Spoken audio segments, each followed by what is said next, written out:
மத்திய துணை ராணுவ படையினரின் அணிவகுப்பு பேரணி நடைபெற்றது. தமிழகத்தில் சட்டமன்றத்தில் தேர்தல் தேதி ஒரு சில வாரங்களில் அறிவிப்பு வெளியாகும் என எதிர்பார்க்கப்படுகிறது. இந்த நிலையில் வாக்கு சாவடி, வாக்கு எண்ணிக்கை மையம், மின்னணு இயந்திரங்கள், பாதுகாப்பு உள்ளிட்டவை கண்காணிப்பு மற்றும் பாதுகாப்பு பணிகளில் மத்திய துணை ராணுவ படையினர் ஈடுபடுத்தப்பட உள்ளனர்.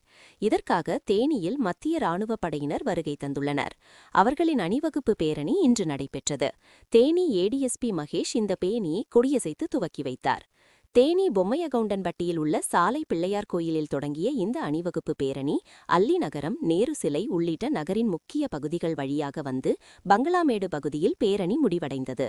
இதில் சுமார் 40க்கும் மேற்பட்ட மத்திய துணை ராணுவ படையினர் மற்றும் 50 தேனி மாவட்ட காவல்துறையினர் ஆகியோர் இந்த அணிவகுப்பு பேரணியில் கலந்து கொண்டு பொதுமக்களுக்கு விழிப்புணர்வு ஏற்படுத்தினர்.